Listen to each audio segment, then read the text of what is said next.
October 12, 2016, Newcastle, England. A young woman is brutally murdered inside her home. Please, I've just come back to my flat and the door was locked, so I crawled through the window and my flatmate's covered in blood in the bathroom. Police respond to the scene and a murder investigation is launched. It becomes apparent that the victim has previously been in contact with the police. You could hear in that call the sheer terror in her voice. It says at the bottom he won't contact me, you know, this will be the last I hear from him, but he's said that a lot of times and he never does seem to stop. Police immediately identify the victim's ex-boyfriend as someone they would like to interview. Every case of murder is terrible, but this is one that will live with me for my entire life. I've never encountered a case with a defendant so callous and manipulative. He basically just would not accept that the relationship was over. If he couldn't have her, nobody could. This is the heart-rending story of Alice Ruggles, how her killer's escalating behaviour should have raised red flags, and how tragically her death could have been avoided. I don't think I've ever encountered a case when there were so many missed opportunities to stop him killing Alice and for Alice to be protected. This is the worst stalking case that I have come across. There's this horrible pause where it dawns on her that he's not going to be arrested.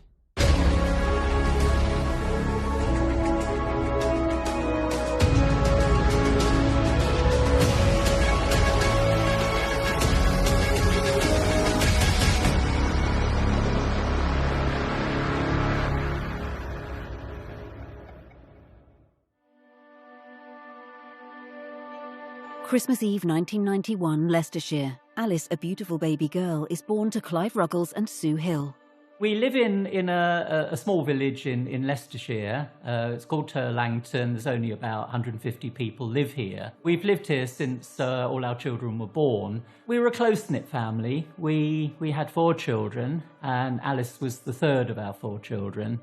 Alice was bubbly, cheerful. She wanted to be everybody's friend, and when she was a young teenager, she was the person everybody wanted to be friends with, and so she'd walk in the room and she just attracted people, and she just was very, very happy.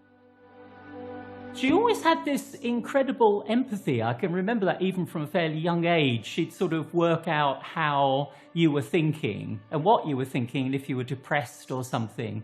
And she'd, if she detected that, she'd come out with some ridiculous joke or anecdote. She'd always be trying to cheer you up.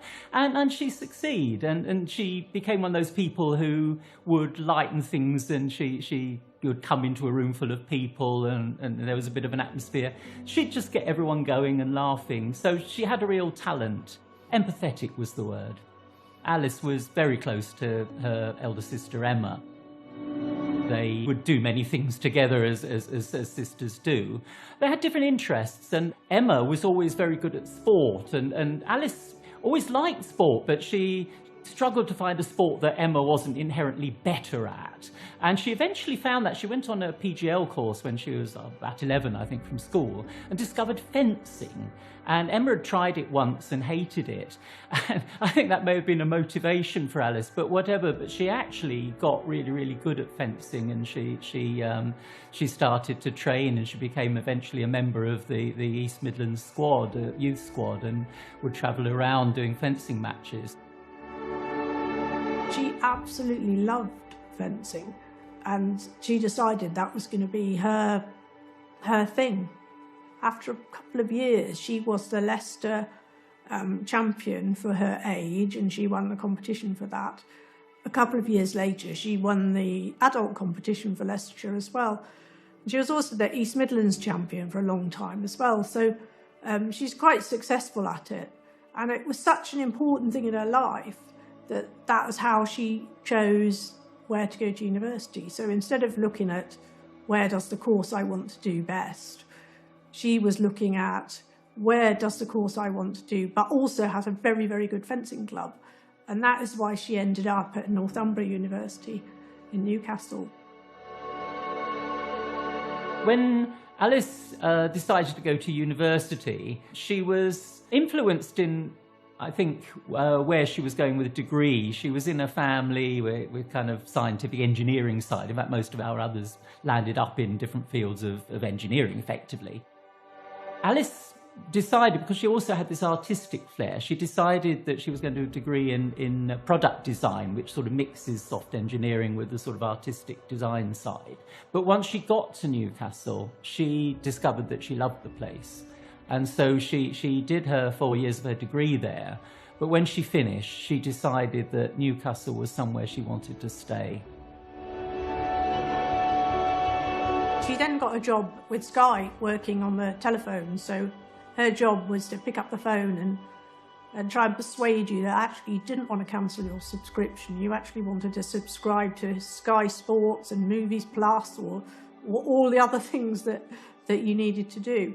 And she did enjoy that job too, because overall Alice was a people person. She loved talking to people and getting to know them and being with them.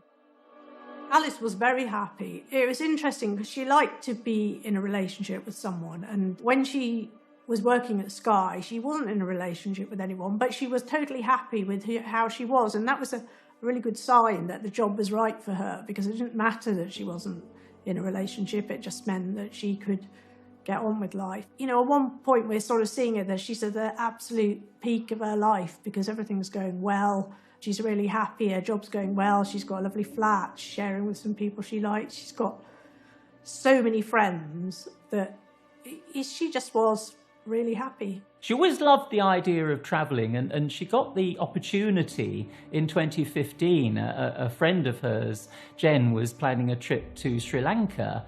So she spent these 2 weeks in Sri Lanka with Jen. And she absolutely loved it. And they had a lovely time. And of course, being of their age and generation, they were sharing pictures and other things on social media. Now, Jen had a friend at university who still followed her on social media, and his name was Trim Dillon. But he messaged Jen to say, "Oh, I've seen your friend, and could you put her in touch with me?" He was looking at the Facebook photographs that Jen posted on the holiday, and he messaged her and said that the girl she was with was the most naturally beautiful person he'd seen, and could they introduce them? And at the time, Dylan was a serving soldier, and he was actually in Afghanistan on a non-combat role.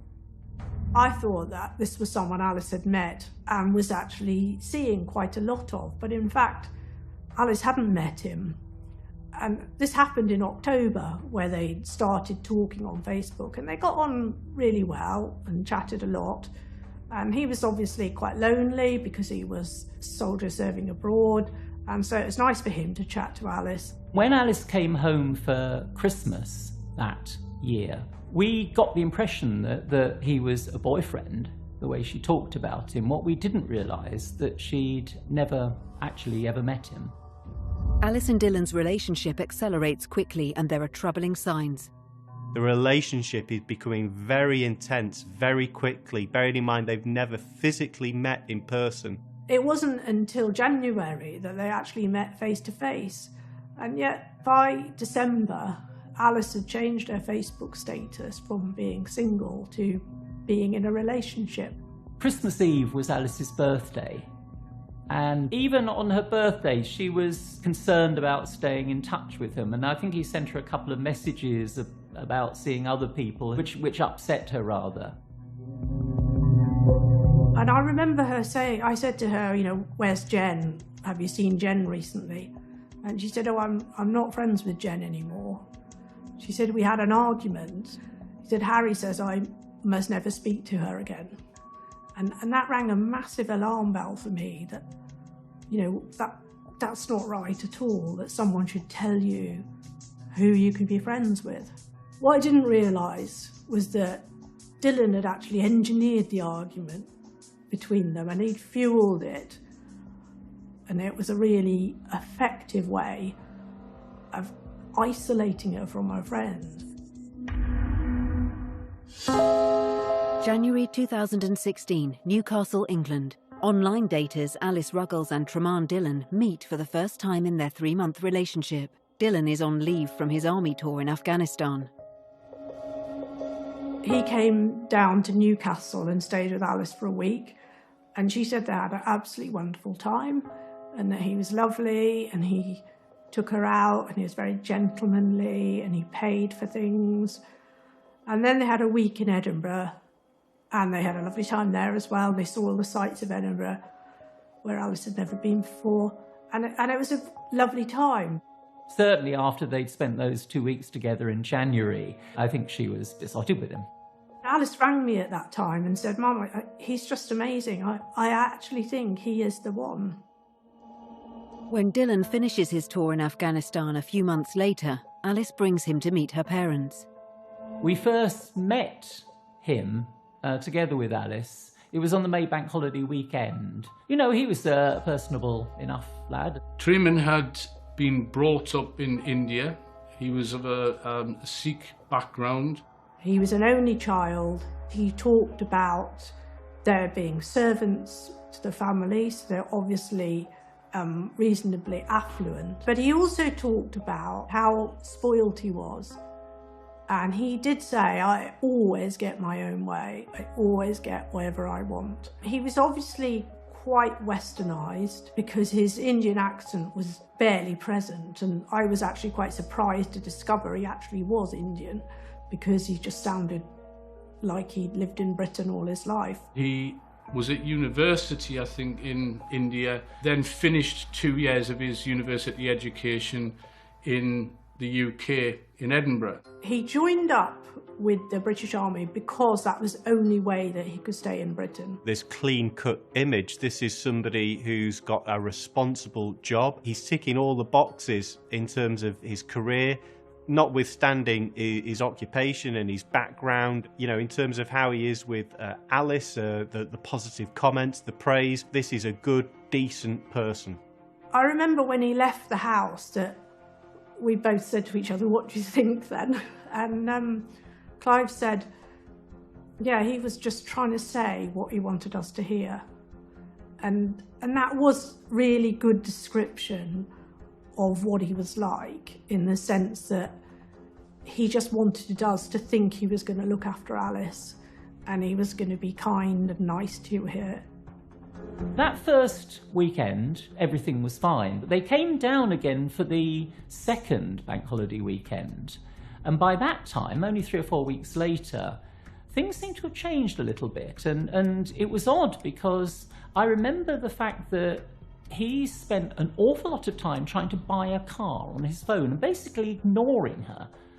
And she was visibly upset by that. That I suppose was the first sign that there's something not quite right here, because he wasn't giving her the attention that you'd think he would, especially in front of her parents. He just seemed to be kind of absorbed in his own thing.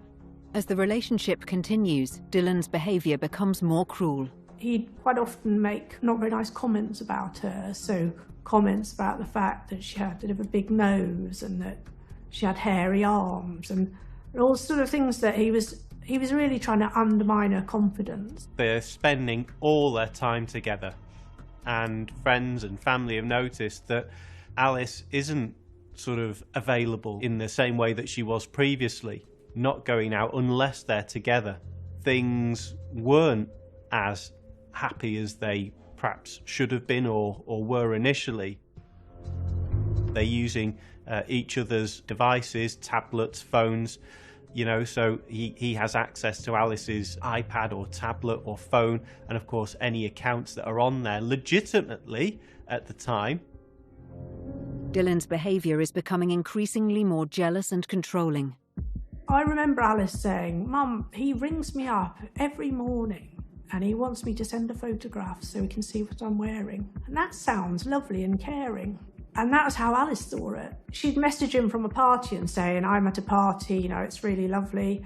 And then he'd come and pick her up and she's like, "Mum, it's really lovely, he just wants to see me. He's just come down, driven all this way from Edinburgh to see me." And so when you're in a controlling relationship, it's quite hard to see that. It's quite hard to think, actually, I'm being controlled here. Dylan said to Alice, he said, "Don't worry, I've got some money. I'll buy a flat that you can live in." And this was another worry for me, because in my mind, they'd only just started this relationship, and there's something wrong with someone saying, I'm going to buy a flat for you to live in. It just didn't sound right at all. But fortunately, Alice found somewhere to live with a friend from work, and so she didn't end up living in his flat under his control. A good way to describe his behaviour is one of possession. And of course, you don't possess people, you possess objects. And when we start to see those signs that somebody's becoming dehumanised, I own you, you are a possession, you are chattel.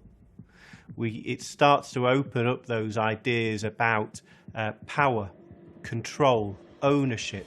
We start to see this bind being created in a relationship where people's vulnerabilities, their niceness, their good nature is sort of used against them in the most abhorrent way. And we start to see those signs, changes in Alice's behaviour, arguing with her friends, falling out, losing weight, not being this happy person that she previously was. Something is going wrong here. It's difficult as our family, because when we look at Alice, we don't see someone who's controlled. We see a really strong, independent, lovely, bubbly person. How can that person have been controlled? And it's really hard to accept that that might have happened to her.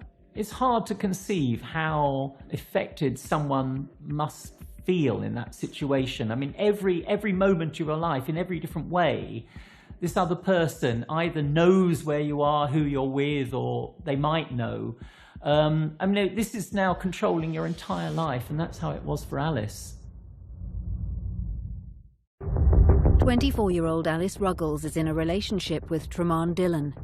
The couple visit Alice's family in Cornwall, and Alice reveals that Dillon has been keeping secrets. The family have a history, long-standing tradition of going on holiday, I think, to Cornwall.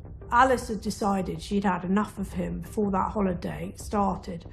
And the reason is that Alice had a message on Facebook from somebody who she didn't know, who said, there's something about your boyfriend you need to know, and that he's been on Tinder and he's looking for other girls, and he found me and he wanted to go in a relationship with me.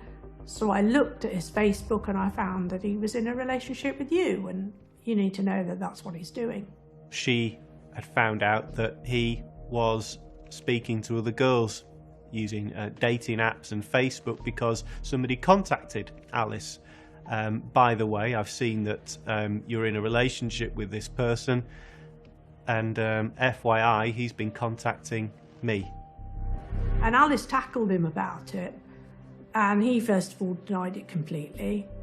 And then he said, oh, somebody else had set up a fake account. His story had changed again, and he knew exactly who it was, and he'd done it because he didn't like Alice and he wanted to cause a rift between him and Alice. And I remember Alice saying, I don't think he actually knows what the truth is, Mum. I don't think he even knows what the concept of truth is. He just says whatever he thinks you want to hear at that point. Alice did end the relationship. That was the line that was crossed, if you like. But this wasn't a clean, amicable break. This was anything but. He basically just would not accept that the relationship was over. He basically messaged her all the time. So her phone would be buzzing and then buzzing again and then buzzing again. It was relentless. It was constant. Dillon at this point has been rejected, and to somebody like him, a narcissist, rejection is hugely insulting. Dillon is stalking Alice online, and given his knowledge of her conversations, she believes he's hacking her social media. He did pretty much had unfettered access to her Facebook. I think he also had access to WhatsApp through the web-based service as well. So he's privy to who Alice is communicating with. He's privy to conversations between Alice and her mum, Sue, via WhatsApp. And of course, they're discussing things, her thoughts, her feelings, and also her other online activity. Who is she looking at on Facebook? Who's she communicating with? And actually, she is speaking to another male on Facebook. Alice had been starting a new relationship with a man called Mike, who was a colleague of her sister's. And almost instantly, Dylan found out about this, and Alice had told nobody about it. She'd only talked to Emma about it. So how did Dylan know? He says, I know you belong to another man now.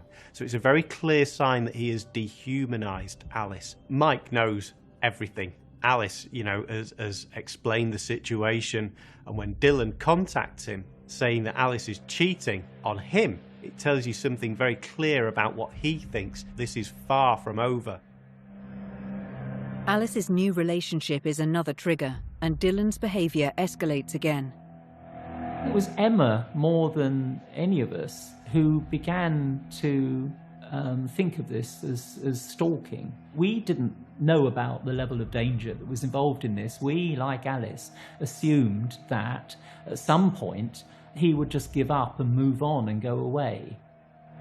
As soon as the control within the relationship is broken because the relationship is ended, then the perpetrator needs to exert that control in other ways. It's a trigger that actually makes the need for control worse. And of course then the stalking is an attempt to regain that control. Alice has never been in a situation like this before. She tries to be reasonable. She tries to be nice, to let somebody down gently, to appease them. But that isn't working. Dylan had in his possession intimate photographs of Alice and used these as a way to threaten her. This is to coerce her, to blackmail her, if you like, back into a relationship. If you don't get back with me, I will publish these images. All your friends and family will see the type of person you are. Now, for Alice, who's got loads of friends on social media, for private images like that to be published would have been devastating. Dylan's sinister behaviour continues when he deliberately scares Alice when she is home alone. On the 30th of September, Alice is having a night in. She's not going out with her friends. She gets a weird phone call from him telling her that he's in the garden. And Alice said, what, my garden? And he said, no, some gardens in Edinburgh that they'd visited. And Alice thought that was really strange. And then a little bit later, the doorbell rang. And when she went to look, there was nobody there. And that kept happening. And she was really, really unnerved at this point. And she's been quite anxious about locking the flat, making sure all the windows are shut for quite a long time because of the way he's been behaving. Eventually, she goes to bed. And when she goes to bed, she hears this knocking on the window. And so she opens the curtains. And he's standing there, having put some flowers and chocolates on the windowsill, and he's stepping back from the window. During that journey home, he leaves a message for Alice, which is to a phone, a voicemail, in which he says he just wants to prove to her that he won't harm her. And he repeats about 5 times an assertion that he doesn't want to kill Alice. They were very strange messages, in fact, because she'd never been saying to him, to his face, I think you're going to kill me or hurt me. So why did he keep saying this to her? And actually, the way we advanced that as a theory was that he was basically saying to her, these are the things I am going to do to you. You know, he was expressing there what he was thinking, that he was going to hurt her, that he was going to kill her, and that he knew that she would be frightened of that. Petrified, Alice phones the police and explains what's been happening. Good evening, Northumbria Police. How can I help you? Hi there. I just need a bit of advice, really, more than anything. So I split up with my boyfriend about 3 months ago. Since then, I know that he's hacked into my Facebook and also my phone. He's been sending me a lot of messages, even though I've asked him not to contact me. And then tonight, I had a knock at my door, And, well, he'd sent me a message saying, I've been in the garden since 5. I had a knock at my door. And then when I went and looked, I've got like a little, you know, the thing that you can look through, and there was no one there. And then it happened again 2 or 3 times. And then he's come round the back, knocked on my bedroom window at the back of my flat, it's a ground floor flat. He's stood outside and he's like left some flowers and chocolates on the like outside windowsill, and like he walked off. He's not done anything, but I'm concerned. I've been putting off, like my friends have been telling me to call the police. I've been putting it off, but I just feel a bit like shaken up tonight. It can be classed as harassment. That is fundamentally wrong. At that first opportunity, which may be the only opportunity for us, the police, to get this right, we potentially have set that case on a course towards catastrophe. For the director of the police now, when we can issue them with a PIN notice, which means if he ever comes near you again or contacts you again, he'll be arrested. We'll see if we can make an appointment to come and see you. Yeah. In the morning. Yeah. We'll get the details. Thank you. So the idea is that we'll come and speak to you, Alice, and we'll go and give him this official document that if he breaches this document, if he breaches, you know, if he contacts you further, then he will be arrested. It sounds really sort of attractive. What it actually does is create this false sense of security. After this, Alice is reassured. She's been told that if the PIN notice is taken out, if he contacts her again, he'll be arrested, and she believes this. That was on the 1st of October, and in those days that followed, she became happier at work, she regained her vitality. The people at Sky noticed that she was reverting to being her old self. She felt protected. There were issues with how news about the PIN notice got through to him because he's in the military. So the decision was made to have the military tell him about the PIN. He was told about this PIN by his superiors. When he found out, he then, one of his first reactions was to send her a package. And so 7 days later, she receives a package on the 7th of October from him. And it contains, I think, a couple of T-shirts and things she'd left with him up in Edinburgh. It says in the letter to the company, I'm sending you all these things because I've found out that you've gone to the police. He's obviously, you can read between the lines of the letter, he's obviously angry about that. As Dylan has broken the conditions of the PIN, an official document that forbids Dylan from contacting her, Alice Ruggles calls the police again. Hi there. Yeah, I've been in touch with the police. Somebody's been issued with a PIN so that they can't contact me. However, I've had a letter off them. What was the content of the letter? Was he? So pictures of me and him, because he's my ex-boyfriend, so like a notebook that I sent him when we were together, and a letter that he knows I called the police on him, and he's had everything confiscated, and all he has to himself is a pen and paper and an iPod, and explaining why he came down last Friday. It says at the bottom he won't contact, you know, this will be the last I hear from him, but he's said that a lot of times, and he never does seem to stop. So do you want to call back to discuss this? There's this horrible pause where it dawns on her that he's not going to be arrested. Yeah, what's usually what happens with it?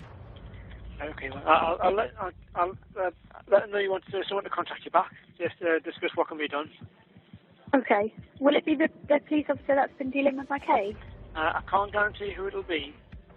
I'll let them know you've got your PIN notice there, so it's going to do a breach of it. Is there best time to phone you back?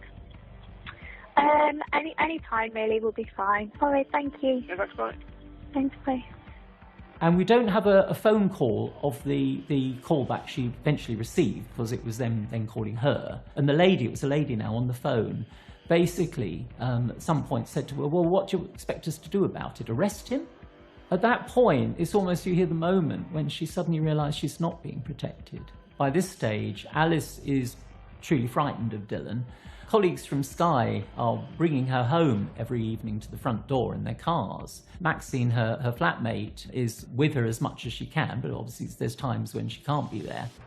A few days later, on October 12, 2016, Maxine, Alice's flatmate, returns home. Please, I've just come back to my flat and the door was locked, so I crawled through the window and my flatmate's covered in blood in the bathroom, and she's lying covered in blood. She's blue. She's only 23. I mean, knew this was coming. Our ex is an absolute psychopath.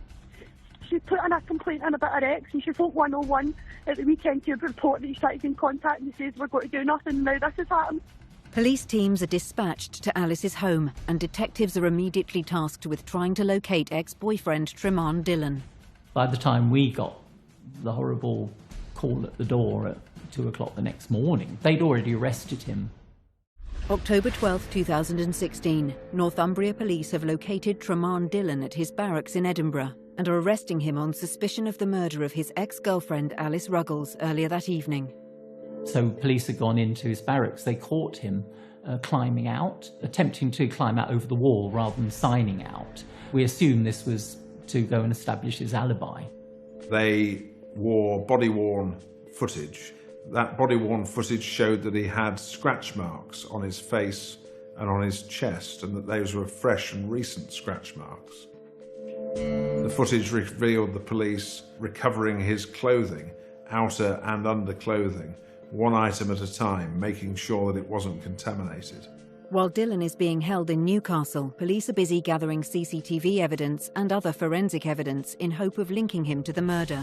We knew that when the police had gone into the flat, they hadn't been able to find Alice's phone. And that meant that somebody had taken it, because we had seen her on her phone when she arrived back at the flat that afternoon. Remarkably, they actually have film of Alice arriving home that day, and it transpires that if someone has a cam on their car, then even when they stop the car and turn the engine off, that continues to function for a minute or two.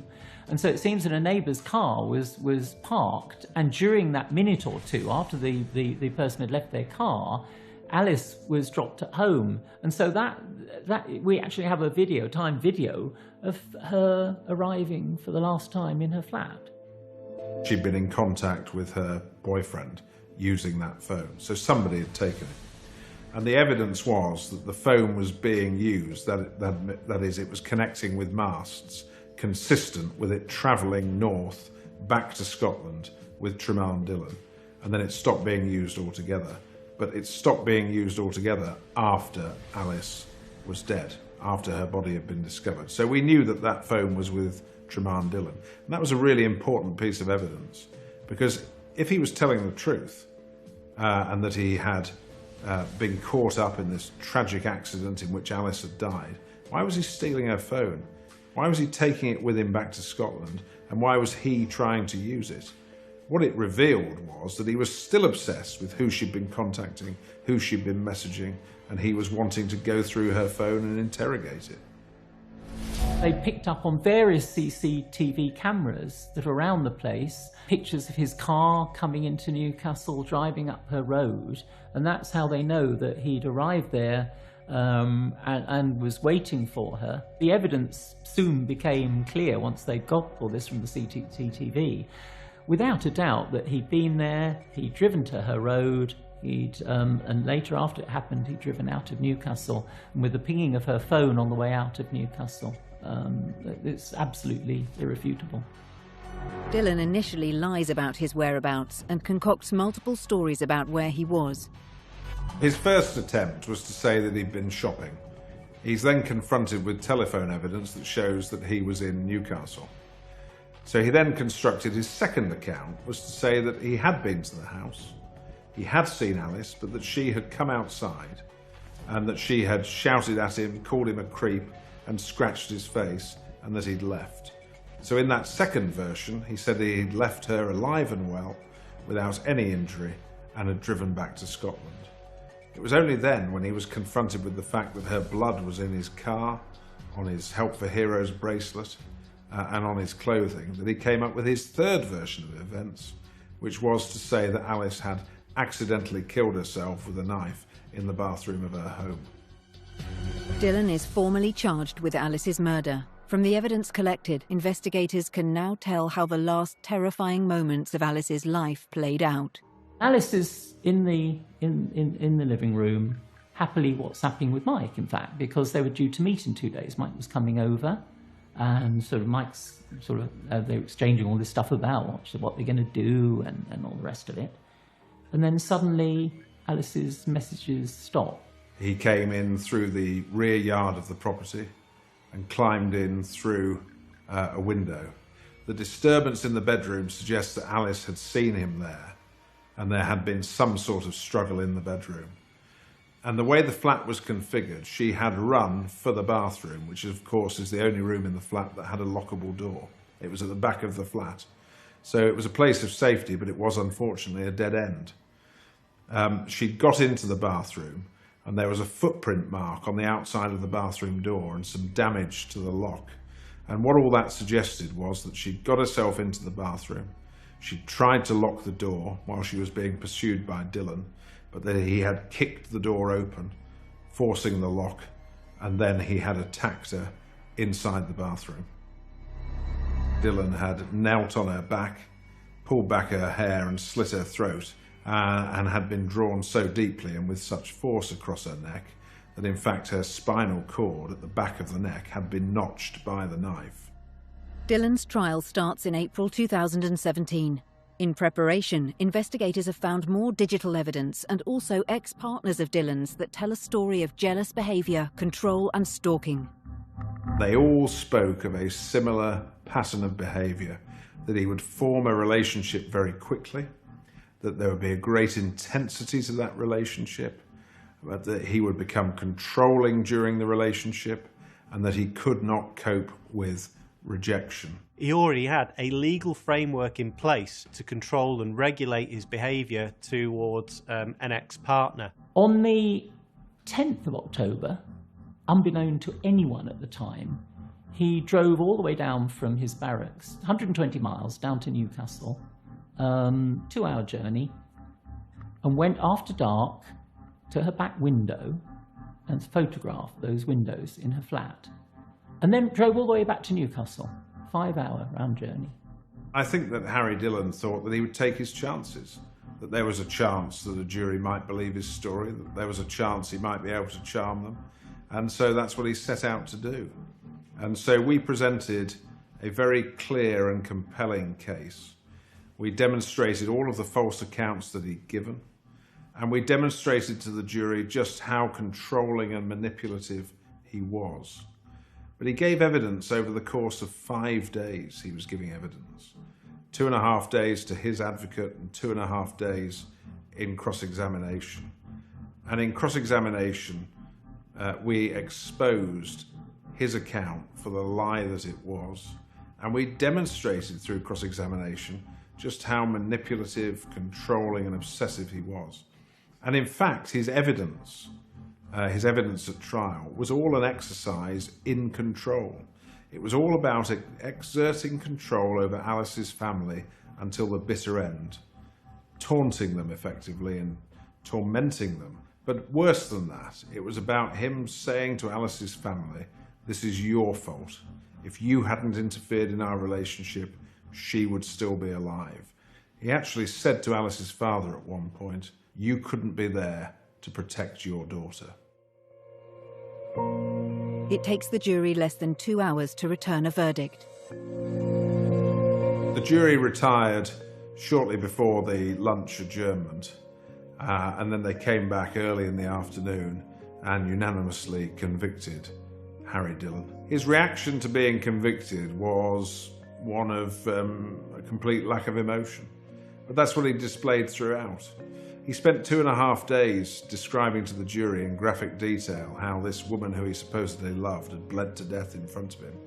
Not once did he cry, come close to shedding a tear, show any emotion. The judge pointed out that he lied from the beginning to the end, that it was patently clear that he'd gone along intending to murder Alice. Harry Dillon was sentenced to life imprisonment, and the judge made a recommendation that he should serve no less than 23 years in prison before he could be considered for parole. After this justified result, what could have been different? I don't think I've ever encountered a case when there were so many missed opportunities. him killing Alice. Looking back, may have thought, could we have done something else? Could we have stopped this? But Dylan was a maniac. He had full intent that night to come down and murder Alice, and he has still not admitted guilt for the murder that he committed, so he is still maintaining control. I think there's still an enormous amount of ignorance about stalking and about how dangerous stalking is, about what it says about the person who's committing the offence. To get to the point where you're stalking a person in the way that Dylan was stalking Alice demonstrates that you have such disturbed thinking and such an enhanced sense of self-entitlement that you're becoming extremely dangerous. And I think we need to have much tougher sentences for stalkers. I think we need to take stalking much more seriously. And there needs to be a far deeper intervention with these people who commit these offences to stop them going on, as sadly happens, to commit murders such as this one. What is changing to avoid more incidents like this from happening? There has been lessons learned from Alice's murder, mandatory training for officers, for victim support staff in stalking, and training for people to understand the way stalkers behave and what increases the danger to victims. Increasingly, the public are becoming more aware of stalking and its risks. The publicity around cases has grown in recent years. Awareness in agencies has grown. There were some national recommendations. At the time of Alice's case, the threat to disclose intimate photographs was not a specific criminal offence, so we'd made a recommendation around that. That is now in legislation. Clive and Sue set up the Alice Ruggles Trust to raise awareness of the dangers of stalking. We had to do something so that people didn't end up in the same position that we were in, giving poor advice to their family members and then watching them being murdered. That second phone call to the police could have saved Alice if they'd arrested him. And we wanted lessons to be learned. How do we make sure that lessons are learned from this? And it sort of made us realise that that's our job now, to make sure that lessons are learned from it. I spend quite a lot of my time talking to people about the last few months of Alice's life. And I have to make a really big effort to think that Alice's life was not just about those last few months, and that I really want to remember Alice for all the positive things rather than just really horrific things.